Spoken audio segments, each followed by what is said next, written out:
Welcome to the Curious Case. It's always a joy to have you here tonight.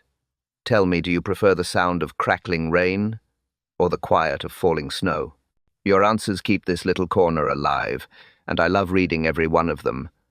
So, settle in, wrap your hands around your cup, and listen closely. Because tonight, we open a door that should have stayed closed. Now, let's pour the tea and begin tonight's mystery. The fire crackled softly. Outside, the village lay still. A thin frost clung to the windows. Inside the small sitting room, Miss Marple set down her gloves. Mrs. Weatherby smiled from the armchair. "So good of you to come, Miss Marple. The weather is dreadful for a walk." "It clears the mind," Miss Marple said quietly. Her eyes moved to the tea tray. 2 cups, a plate of scones. Everything perfectly arranged. The scent of butter filled the air. Comforting, familiar. But Mrs. Weatherby's hands trembled as she poured. Her cheer sounded just a little too bright. "Sugar?" she asked. "1, thank you." Miss Marple stirred, watching. Mrs. Weatherby talked about the fair, the church bazaar, the roses that wouldn't bloom this year, harmless chatter. But her eyes were tired, the kind of tired that doesn't come from work. "You've been keeping busy," Miss Marple said gently. "Yes, well, one must," Mrs. Weatherby replied. Her smile twitched. The spoon in her hand clinked too long against the cup. Through the open window came the faint hum of the lane. Someone passing by whistled a tune, then stopped. The sound faded. Silence settled again. Mrs. Weatherby sighed. "They say another storm is coming." "So I've heard," Miss Marple said. "Best to keep inside when it does." The clock on the mantel ticked, each sound sharp, measured, deliberate. Mrs. Weatherby tried to change the subject. She asked about the vicar's sermon, about the new baker. Miss Marple answered politely, but she was listening for what wasn't said. Every sentence Mrs. Weatherby spoke felt rehearsed. Every pause filled too quickly. A woman avoiding her own thoughts. Then came the knock. 3 quick taps. Mrs. Weatherby startled. "Oh, he must be early." She rose too fast. The saucer rattled against the cup. Miss Marple watched as she opened the door. "Mr." Alton stood there, tall, tidy, polite, a brown envelope in his hand. "Evening, Mrs. Weatherby," he said. "Post for you." He hesitated. His eyes darted to Miss Marple, then back to the envelope. It came marked as urgent. Mrs. Weatherby's face paled. Her fingers trembled as she took it. "Oh, thank you, Mr. Alton." He nodded quickly. "Best deliver it myself, seeing as the hour's late." He tipped his hat and left. The door closed. Silence again. Mrs. Weatherby stood by the fire, staring at the letter. Her lips moved, but no words came. "Bad news?" Miss Marple asked. "I'm not sure," she whispered. She slipped the envelope onto the mantel beside the clock. Then she forced a smile. "More tea?" Miss Marple nodded slowly. Her eyes lingered on the trembling hand that lifted the teapot. Steam rose between them, thin and fragile. A calm evening, a friendly visit, a letter unopened, and yet Miss Marple felt it. A weight in the air, a silence too careful. Something in that cottage no longer fit. She glanced at the envelope once more. The red stamp gleamed faintly in the firelight. One word, urgent. Miss Marple folded her hands. Her gaze didn't move. The fire popped. Mrs. Weatherby smiled again too quickly. Outside, the frost thickened on the glass. Inside, nothing moved but the flame. Miss Marple lowered her eyes to the teacup. Her reflection trembled in the dark liquid. And then it came to her. A small, certain thought. The kind she never ignored. Something was wrong. But something felt wrong. The scream cut through the lane. Sharp. Sudden. Miss Marple stopped mid-step. Another cry followed. Voices rose behind hedges. Doors opened. Feet hurried across the frosted ground. She moved faster. Her shawl brushed the gate as she reached the corner. Lights flicked on in windows. Shadows gathered. Whispers spread. "Weatherby Cottage. Something's happened." Miss Marple pushed through the small crowd. faces pale, eyes wide. Someone pointed. The door. It's open. The front door hung half open. The fire inside still glowed against the walls.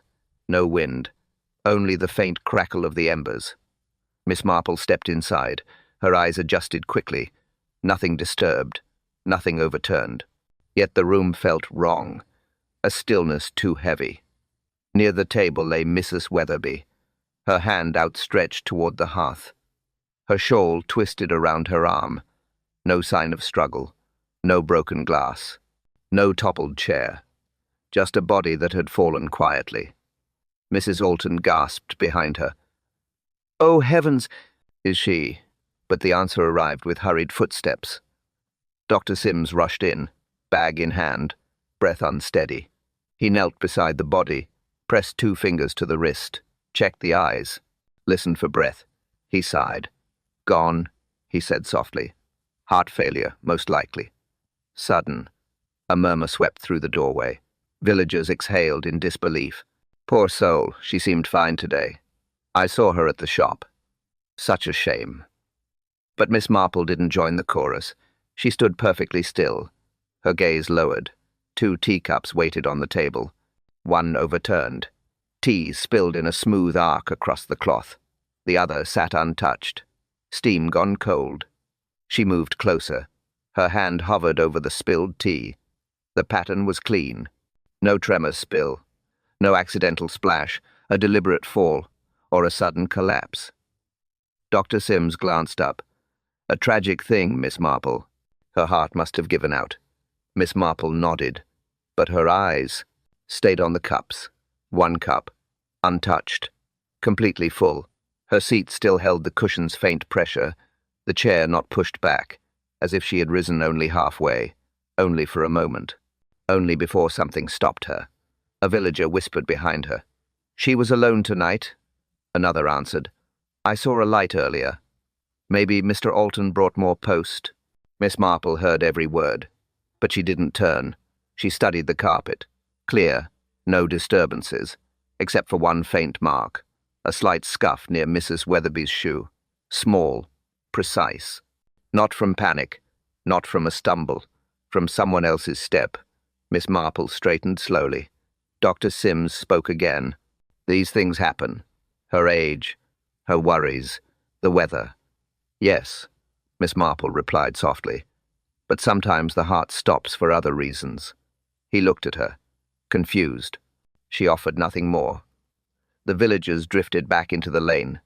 Soft murmurs, steps crunching on, frost. A single lantern still glowed by the gate. Miss Marple remained inside. Her eyes returned to the untouched cup. Her thoughts moved quietly. Calm, measured, certain. Something had moved in this room tonight. Something small, something precise, something not heart failure. She folded her hands, took one last look at the quiet fire, then at Mrs. Weatherby's still form, and she knew. She watched quietly.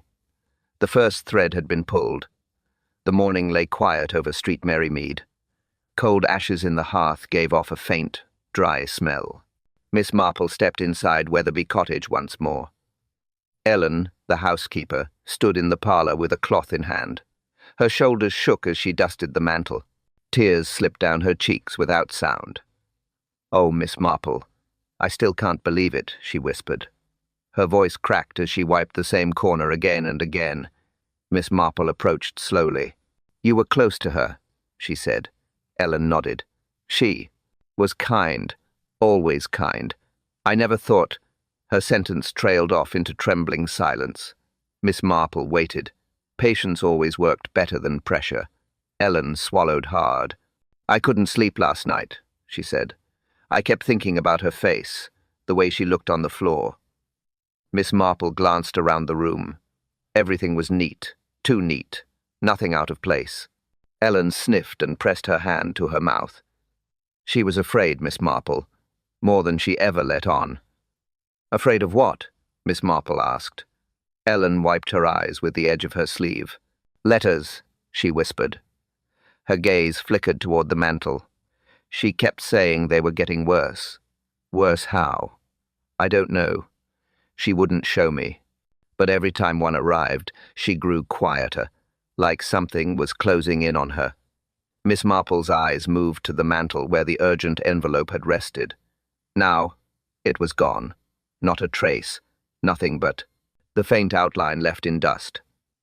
When did she receive the first one? Miss Marple asked. 2 weeks ago, Ellen said.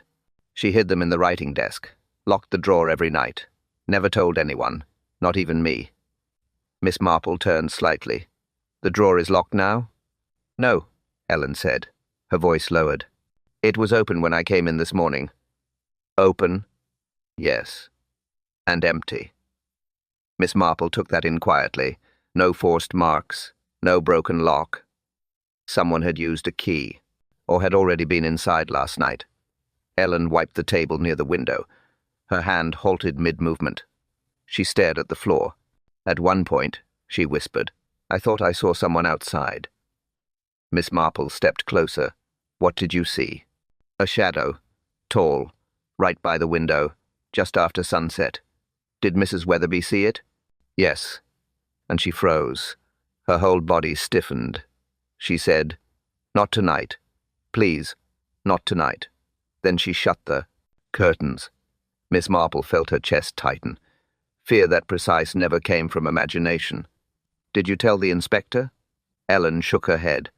No. He said it was heart failure. He didn't ask about shadows. He didn't ask about anything. Miss Marple touched the edge of the windowsill. Smooth. Too smooth. The rest of the sill carried a thin layer of settled dust. This patch did not. Someone had wiped it. Recently. Purposefully. She scanned the nearby table. Another wiped patch. Circular. Large enough for a hand. Ellen followed her gaze and whispered, I only dusted this morning. Those marks weren't here. Miss Marple's expression did not change, but her mind moved sharply. Cleaned. Not dusted. Erased. Someone had stood here last night. Someone had touched this surface. And someone had come back to remove the trace. Miss Marple folded her hands. Her eyes narrowed ever so slightly. Someone had cleaned more than dust. The lane was silent. When Miss Marple reached Mr. Alton's gate, no birds, no chatter, only the faint scrape of his broom on the stone path, the single sensory cue. He looked up when he saw her. His smile was thin. His eyes did not meet hers. Miss Marple. A sad time, isn't it? He set the broom aside and wiped his hands on his coat. A small bunch of flowers rested on the step. For Mrs. Weatherby, he said quickly. Thought I should bring them by the cottage later. Miss Marple nodded. You were kind to deliver her letter last night. He stiffened. Yes. Yes, of course. Routine post. Nothing unusual. Just bank matters. The words rushed out too quickly, almost overlapping. Miss Marple watched his hands. A small ink stain marked his right thumb. Dark. Fresh. The same shade as the smudge she had seen beneath the envelope's red stamp. You've been writing this morning? He blinked. Oh yes, well, notes. Nothing important. Just sorting my accounts. His gaze darted to the flowers. He picked them up again, held them tightly, too tightly. Miss Marple kept her tone calm. You knew her well? Oh yes. Wonderful woman. Very proper. Very careful. A stickler for details. He swallowed. She mentioned her will last week, you know. Miss Marple's brows lifted slightly. She did? He nodded fast. Yes. Yes. Said she needed to revise it. Said time was running short. He stopped. Realized what he'd said. Cleared his throat. But you know how older ladies talk. They say dramatic things. Nothing serious. Miss Marple tilted her head. Strange. She didn't mention it yesterday. Mr. Alton froze. Oh, well, that doesn't mean anything. People forget conversations. You know how it is. He shifted from foot to foot. His fingers twitched around the flowers. The stems bent under his grip. And the letter? Miss Marple asked softly. The urgent one?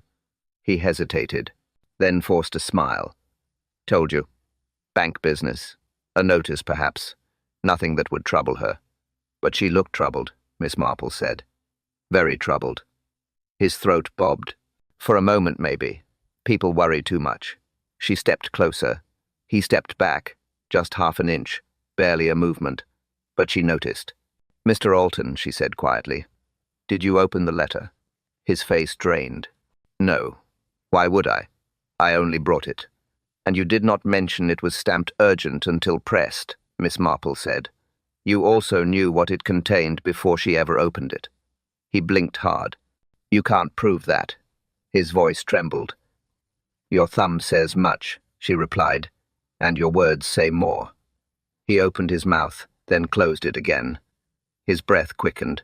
He tightened his grip around the flowers. Petals cracked beneath his fingers. People talk too much in this village, he muttered. People assume things. People twist everything. Miss Marple watched him, silent. Still, calculating. He glanced at the door behind her, then at the lane, then at his ink-stained hand. Finally, he looked down and whispered, I should go. He hurried inside, door closing too fast, too hard. Miss Marple stood on the step, hands folded, mind steady, thoughts precise. He had revealed himself without trying. Slips, contradictions, fear, and one truth more dangerous than all the rest. He knew more than he should. Charles arrived at Weatherby Cottage just after noon. A cab door slammed, then quick footsteps on the path. Miss Marple waited by the gate as he approached. He smiled at once. Young, confident, too confident. Aunt Jane, he said cheerfully, though they were not related. I heard the dreadful news. Came straight from London. His coat was stylish but worn. His shoes scuffed. His pockets empty, she could tell by the way they hung. You were close to your aunt, Miss? Marple asked. Oh, yes. Well, close enough, he replied, shrugging lightly. He flashed a charming grin. The kind used to soften questions. He carried no luggage, no bag, no change of clothes, Miss Marple noticed. She always noticed. She relied on you? She asked softly. I suppose, he said, brushing dust from his sleeve. Family duty and all that came the moment I heard. You know me, devoted nephew. His laugh was easy. Too easy. A rehearsed sound. Miss Marple walked beside him toward the cottage. You've been in London? Yes. Busy life there, very busy. Work keeping you occupied? He laughed again. Work? Yes, well, it's complicated. Too many numbers. Too many deadlines. Debts. Ha. Everyone has debts. He tried to wave it off, but the laugh cracked. Just slightly. Miss Marple's eyes lowered to his cuff. A small brown mark. Round. Shiny at the edge. Burn yourself? She asked casually. He yanked his hand. Back. Oh. This? Nothing. Just steam from a kettle. A kettle? Yes. This morning. In the kitchen. Thought I'd make tea. Didn't want the old place to feel empty. She paused. Yet, Ellen said she found the kettle untouched. He swallowed. Oh well, maybe she missed it. She's stressed, confused. You know how these things go. Miss Marple didn't answer. She watched him adjust the cuff again. Twice. A nervous habit. Inside the parlor, he sat quickly. Too quickly, as though wanting to claim the room before she questioned him further. He glanced around, eyes skimming shelves, drawers, the mantelpiece, looking for something, or checking whether something was gone. She received a letter last night, Miss Marple said. A troubling one. Charles froze, then forced a smile. Oh? Letters come every day. Nothing shocking about a letter. This one was marked urgent. He shifted in his seat. I'm sure it was nothing. Bank matters. Or bills. She had plenty of those. Miss Marple leaned closer. And you arrived early. Very early. Before the news had even reached the Morning Post. He laughed again. This time, the sound rang hollow. What can I say? Good instincts. Family intuition. Besides, Aunt needed help. Help with what? Everything. He spoke too quickly. Then again, everything. Miss Marple let the silence settle. People filled silence with truth if given time. Charles cleared his throat. Did she, mention any changes? Papers? Arrangements? Arrangements? Miss Marple repeated. He nodded. Her affairs. You know, her will. She was thinking of adjusting it. She didn't tell you that, Miss Marple said. Not yesterday. Not last week. He blinked. Well, she meant to. She must have. Miss Marple folded her hands. His eyes darted away. Then back, then down. But when she said the next word, his whole body reacted. And the inheritance? His breath stopped. His shoulders tensed. His fingers tightened around the chair. Just for a moment. But she saw it. Every shift, every flinch. He tried to smile again. Tried to speak. But the damage was done. He had revealed the truth without realizing it. He flinched before the word inheritance. Inspector Slack arrived just after midday. His coat still carried the faint smell of damp wool, the single sensory cue. He marched through the gate without pause. Miss Marple, he said, nodding briskly. We've got a situation. She folded her hands. What situation, Inspector? The letter, he said. The urgent one. It's gone. Miss Marple tilted her head. Gone? Gone? Yes. Vanished. Ellen says it was on the mantel last night. This morning, nothing. Ellen stood in the doorway, pale and trembling. I locked the study, she whispered. I know I did. I checked twice. No one could have taken anything. Inspector Slack frowned. But the drawer's empty, and the mantel is clean. Someone touched the mantel, Miss Marple said calmly. Someone wiped part of it. Slack sighed. Too many hands in this house. Too many stories.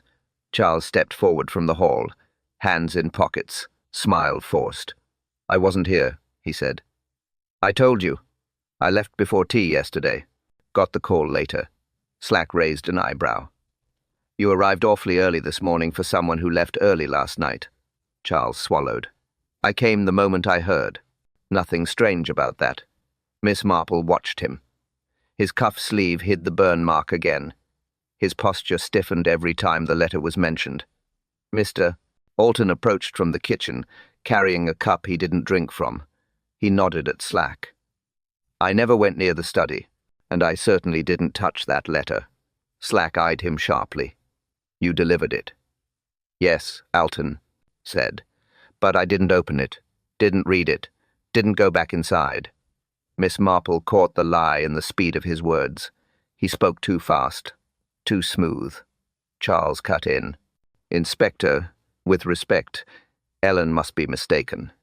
She says she locked the study, but maybe she forgot. People forget things.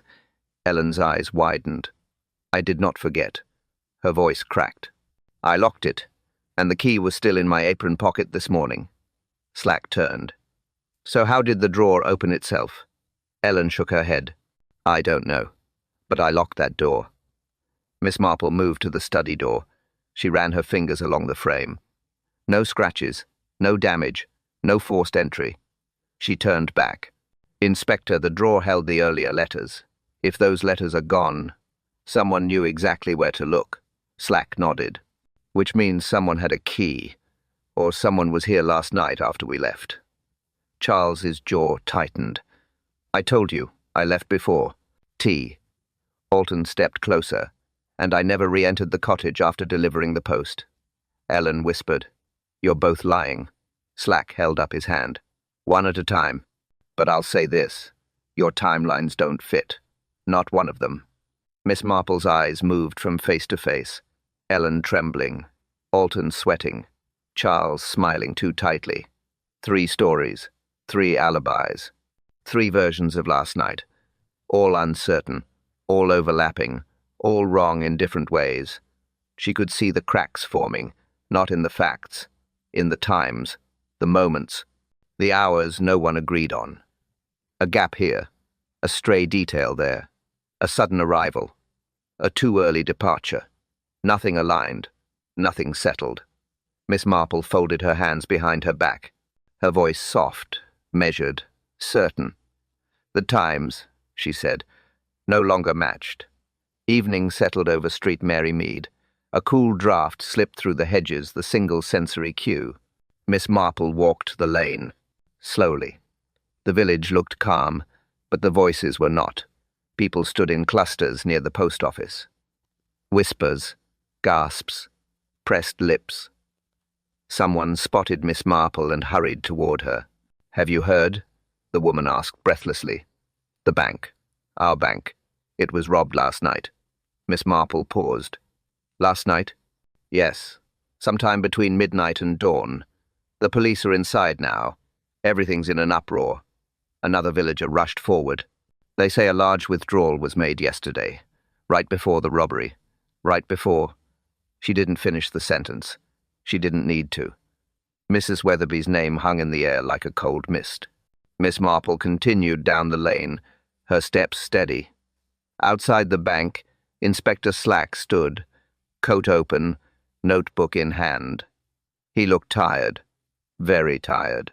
"Miss Marple," he said, rubbing his forehead, "you choose the worst moments to appear." "Or the best," she replied softly. He sighed. "Fine. You've heard?" "Yes. The bank was robbed. Small branch, old vault. Someone clever forced the side window."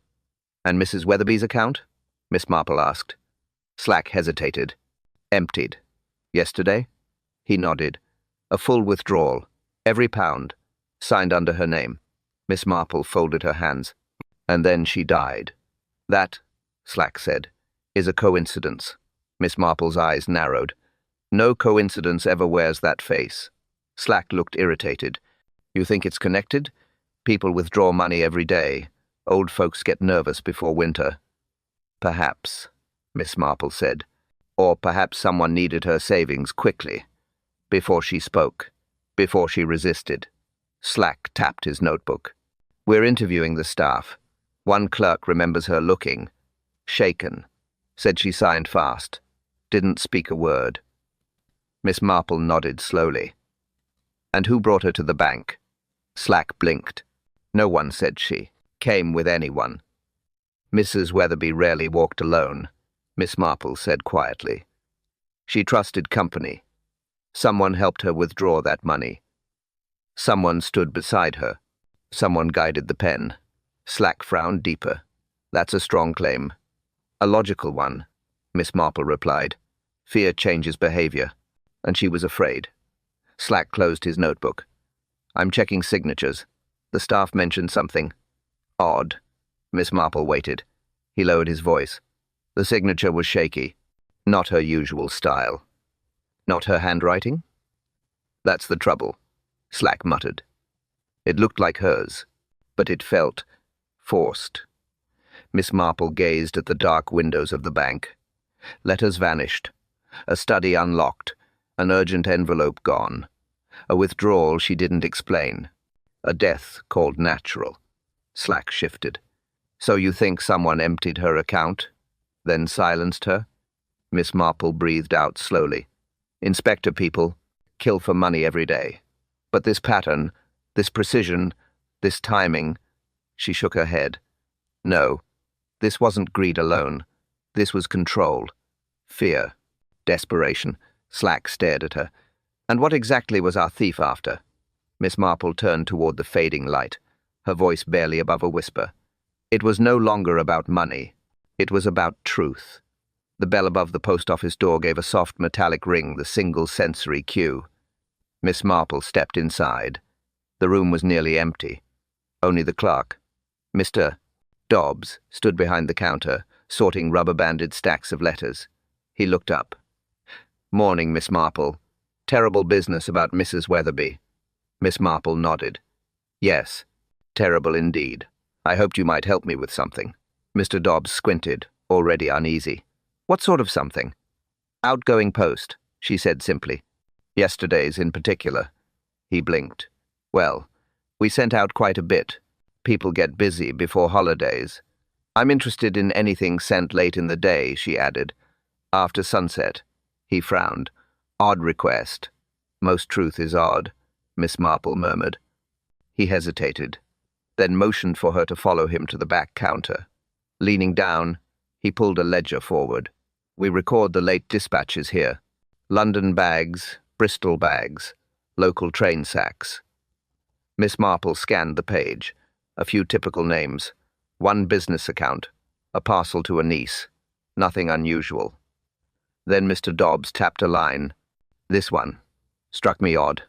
A second envelope from Weatherby Cottage. Miss Marple stilled. A second envelope? Yes. Different from the urgent one the neighbor brought. But same handwriting. She clasped her hands. Who posted it? Man in a hurry, Dobbs said. Came right before the night train. Dropped it on the counter. Didn't even make small talk. Said it must go out tonight. Miss Marple's eyes sharpened. What did he look like? Tall, Dobbs said. Dark coat. Hat low. Couldn't see much. Voice was tight, like he'd run a distance. And the envelope? She asked softly. He reached into a small drawer, pulled out a slip of paper. We noted the address. Someone had to log it before it went in the sack. Miss Marple read the scrawled line, to Fairfax and Lawn, Solicitors, London. She folded the slip between her fingers. Solicitors, she repeated quietly. A legal matter. Not a holiday greeting. Not a bill. Mr. Dobbs shrugged. Could be anything. Miss Marple shook her head. No, not anything. Mrs. Weatherby feared letters, locked them away, whispered about them. Dobbs shifted uneasily. You think this letter concerns her death? I think it concerns her fear, Miss Marple answered. And fear always leaves a trail. She studied the slip again. Fairfax and Lawn. A firm known for estate issues. Disputes. Wills. Her mind aligned the pieces. Mrs. Weatherby receives threatening letters. An urgent one arrives hours before she dies. A second envelope, same handwriting, is mailed to a solicitor that same night by a man in a hurry. Someone was preparing paperwork. Someone did not want delay. Someone wanted a legal matter completed before questions were asked. Miss Marple slid the slip into her handbag. A quiet motion. Precise. Deliberate. Mr. Dobbs cleared his throat. That's all I know, Miss Marple. You've helped more than you realize, she said. She turned toward the door, her pace slow, measured, thoughts moving far faster. As she stepped outside, evening clouds gathered over the village. The lane was hushed. Only a soft breeze moved the leaves. Miss Marple paused, eyes narrowing. A second envelope. Same handwriting. Different sender. Mailed in haste. Mailed to protect someone.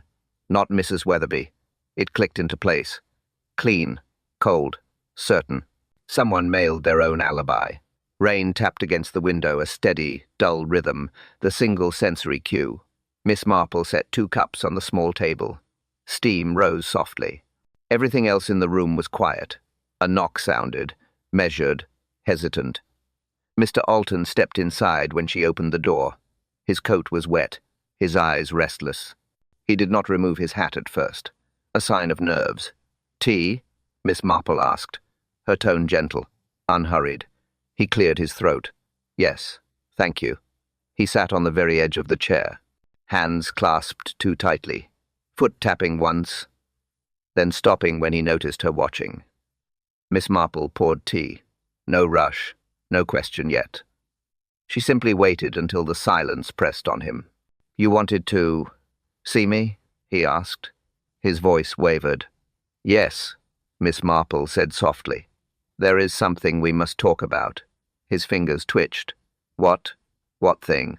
She placed a small folded slip on the table. A slip from Mr. Dobbs. The London letter.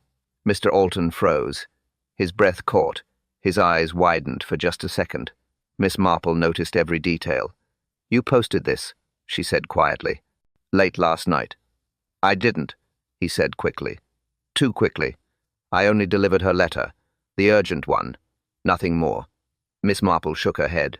The handwriting on the second envelope matched the first. Same slant. Same pressure. Same ink mark.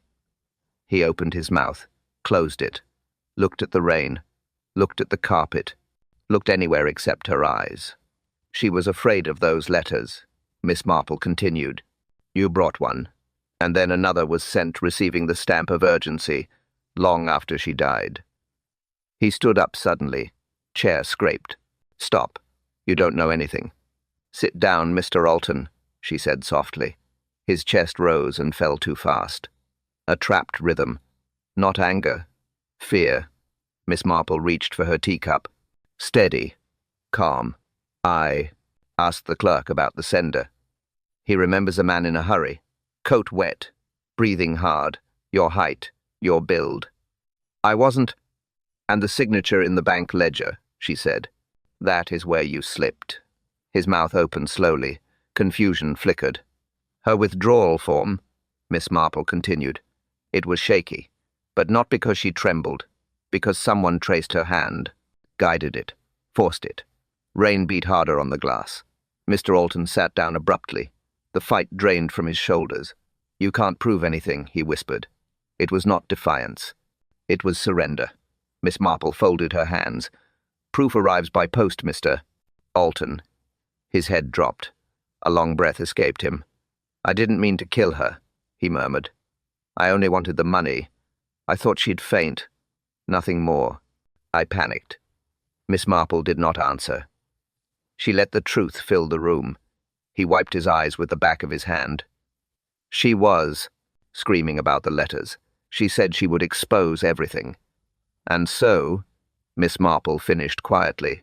You stopped her. He nodded. Barely. Weakly. Rain softened outside. The room grew still. He raised his head for the first time since entering. Eyes red. Voice thin. And just like that, the last mask slipped. He finally looked up and told the truth. The door opened without a knock. Inspector Slack stepped inside. His boots carried the faint smell of wet mud, the single sensory cue. He took one look at Mr. Alton. The slumped shoulders, the trembling hands, the broken voice still hanging in the air. Slack closed the door behind him. Am I interrupting? Miss Marple shook her head. No, Inspector. You've arrived at just the right moment. Alton didn't look up. Slack stepped closer. Mr. Alton, he said firmly. I heard enough from the lane to know we need a proper statement. Alton swallowed. I made mistakes. His voice was barely sound, barely breath. Slack crossed his arms. Mistakes or crimes? Alton flinched. He pressed both palms against his knees. I forged her signature, he whispered. I helped her to the bank. I told her the withdrawal was necessary, that she had overdue fees, that it was urgent. She trusted me. Miss Marple said nothing. She simply listened. Slack waited for more. Alton continued, and when she realized, when she saw the real letter, she said she'd report me, said she'd call the solicitor straight away. Slack raised an eyebrow. So you stopped her? Alton nodded slowly. I only meant to calm her. Just a little powder in her tea. To quiet her shaking. I didn't think. His voice cracked. I didn't think she'd collapse. Slack's jaw tightened. And when she did, Alton closed his eyes. I panicked. I wiped the mantle. I took the letters. I opened the study. I mailed the second envelope to the solicitor to make it look like she had been preparing something, a change of will, a final message, anything to confuse the timeline. And the bank robbery? Slack asked. Alton looked up for a moment, just a flicker. It wasn't just me. Slack leaned closer. Who else? Alton hesitated, then whispered, Charles. Silence filled the room. Miss Marple didn't blink. Slack didn't move. Alton continued, voice shaking. He knew about her savings. He knew about the letters. He said he'd help me scare her, just enough to control things. He climbed through the bank window, took the cash, said we'd split it, said it would all look like her doing. Slack straightened. So the charming nephew wasn't so charming after all. Miss Marple poured the last of the tea. Charles was never here to comfort her, she said softly. He came to collect what he believed was already his. Slack exhaled. Long, Slow, heavy. "I'll have them both in custody before nightfall," he said. He looked at Miss Marple. "You saw it from the start, didn't you?" Miss Marple offered the smallest, gentlest smile. "I only saw what didn't fit." Slack nodded. "That's why we rely on you." He turned toward Alton. "This is the end of the road, sir. You'll come quietly." Alton didn't resist. He simply rose, hands limp, eyes empty. His footsteps echoed through the cottage as Slack led him out. Miss Marple watched the doorway, watched the emptiness left behind. The cottage seemed to breathe again. Soft, relieved, balanced. The truth had been named, the lies undone, the fear removed, and for the first time since Mrs. Weatherby's death, the air felt right. Justice breathed again inside Weatherby Cottage. The morning settled gently over Street Mary Mead. Soft light, quiet streets, a stillness that always followed a long night of truth. Inside her cottage, Miss Marple set the kettle on the stove. It hummed as it warmed the single sensory cue, a low, steady sound, a comfort she trusted. She moved to the small writing desk near the window. The village green lay empty outside. No carriages, no footsteps, just thin sunlight over frost. Miss Marple opened her notepad. The pencil felt light between her fingers. She hesitated only a moment before writing. People hide greed in manners. She paused. Read the line back. Nodded once. A simple truth. A truth she had seen unfold many times. She wrote a second line. It begins quietly. Another line. It always ends the same. She lifted her head. A robin hopped across the sill outside the window. It tilted its head, watching her, then flew off in a quick flutter of wings. The kettle hummed louder. A soft tremor, a promise of warmth. Miss Marple rose and moved to the stove. She lifted the kettle carefully, poured water into her cup. The stream was steady, controlled. She always poured slowly. She took her seat again, cup in hand, steam rising, curling upward in thin, wavering lines. The warmth reached her fingers first, then her face. She breathed in the scent of tea, plain, comforting. She didn't think of the crime. Not yet. Her thoughts moved instead to Mrs. Weatherby's smile, the tired eyes, the trembling hand, the envelope she never opened. Miss Marple tapped the pencil once against the desk, not out of habit, out of respect. People trusted deeply in this village. Trusted neighbors, trusted family, trusted kindness. Sometimes that trust saved lives. Sometimes it cost them. She took a sip of tea. Warm, simple, clear. Her gaze drifted across the room, to the small shelf where she kept letters of her own, notes from the vicar, birthday cards, grocery lists, laundry reminders. Letters, she knew, could change the shape of a life. One word, one line, one name. And sometimes they changed who walked the earth the next morning. She set the cup down, listened to the fading hum of the kettle. The room held a quiet she appreciated. A quiet born from truth. Not justice alone. Truth. The deeper sort. The sort that exposed fear. The sort that revealed motive. The sort that forced even the boldest liar to speak. She picked up her pencil again. Wrote one last line for Inspector Slack. "You will find more in silence than in noise." She folded the note neatly, placed it beside the tea tray. Slack would collect it later. He always did. Miss Marple lifted her cup again, watched the last curl of steam rise. Thin, gentle, fading. Her voice, barely more than a breath, completed the morning. Truth cooled slower than tea. The garden lay quiet behind Miss Marple's cottage. Dew settled on the small stone path. Winter light touched the hedges in pale strokes. Miss Marple sat with her tea. The cup rested warmly between her palms. She turned her head toward the back window. Her gaze drifted to the garden Mrs. Weatherby had always admired. Birds hopped across the soil. 2 sparrows, 1 robin. They pecked at crumbs left near the old bird bath, the single sensory cue, the faint tapping of their beaks against stone. Life had returned to the garden, slowly, gently, as if the place itself understood the village had been shaken and needed breath to settle. Miss Marple exhaled, not tired, not relieved, simply thoughtful. She remembered Mrs. Weatherby describing that very garden weeks ago. She loved the winter birds, Miss Marple murmured. She said they never judged, they only returned. Silence eased into the room. The clock on the wall ticked softly, measured, steady, each tick a reminder that time never paused, not even for grief. Miss Marple lifted her cup, took a small sip, then set it down again. Her eyes remained on the birds. They moved without fear, without secrets. A thin breath escaped her lips.